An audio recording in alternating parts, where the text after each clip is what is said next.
I've seen way too many hobbyists rush into a bargain CNC router, only to end up with a machine that stalls on the first piece of plywood and leaves a trail of frustration.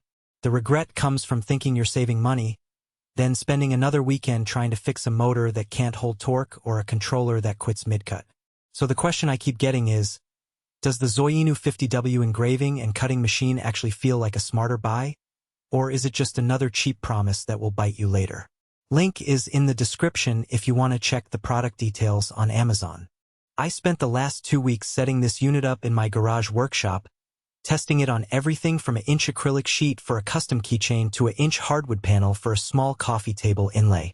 The thing that surprised me most wasn't the headline 50W motor, it's how the whole system behaved once that motor was paired with the intuitive control panel and the heat-resistant tube that houses the spindle. Let's start with the reality of a typical weekend project. You pull the machine out of the box, plug it into a standard USB port on your laptop, and the control panel lights up with a simple menu. Choose engraving, choose cutting, set depth, hit start. The software walks you through a basic calibration that takes about 5 minutes, and you're ready to feed material. In my first test, I loaded a 3mm leather sheet to cut a simple logo. The laser well, the spindle cut cleanly through without choking, and the edge was crisp enough that I didn't have to sand it down later. That's a practical strength you rarely hear. The machine actually delivers a finish that matches the effort you put into the design. Now, the hidden trade-off that shows up after a few hours of use is the size of the work envelope. The bed is large enough for most hobby-scale projects, about 300mm by 200mm, but you quickly notice the travel limits if you try to tackle a full-size plywood sign. The machine will still run, but you have to break the design into sections, which adds extra alignment steps. For a casual maker who stays within the envelope, this isn't a problem. For anyone aiming at furniture-sized pieces, you'll hit that wall fast.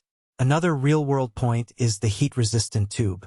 Zoyinu markets it as excellent heat resistance, and that claim holds up when you push the motor at higher speeds for acrylic. The tube stayed cool enough that I could run a 10-minute continuous cut without the housing getting warm to the touch.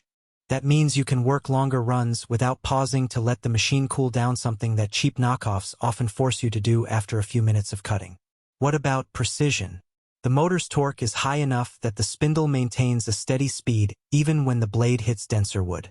I tried an inch birch board, and the cut depth stayed consistent from start to finish. The resulting groove was within 0.5 millimeter of the CAD dimensions, which is more than enough for decorative inlays or custom nameplates. If you need tighter tolerances for mechanical parts, you'll probably look elsewhere, but for artistic and craft work, this level of accuracy feels reliable. Who should buy this?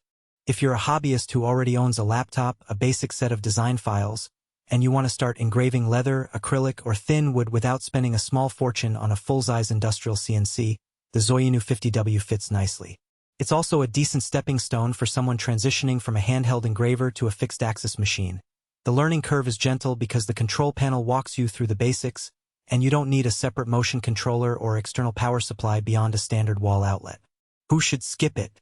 If you run a small business that needs to produce large format cuts on 12mm plywood, or you require a repeatable industrial grade tolerance of under 0.1mm, the envelope size and the fact that the machine still relies on a USB-connected controller become limiting factors. Likewise, if you plan to work with thick metal sheets, the 50W motor simply isn't built for that kind of load, and you'll end up looking for a more robust spindle and a more rigid frame. Practical strengths summed up are the quick setup, the heat-resistant tube that lets you run longer cuts, and a torque curve that stays steady through denser materials. The software integration is straightforward, no need to learn a new CAM environment if you're already comfortable with basic vector files. The machine also feels solid enough that you can move it around the shop without worrying about wobble, which is a nice bonus for a portable unit. On the flip side, the weaknesses are the limited work area, the reliance on a USB connection that can be finicky if you swap computers, and the fact that the spindle speed range, while adequate for most crafts, doesn't reach the higher RPMs some acrylic hobbyists desire for ultrafine detail.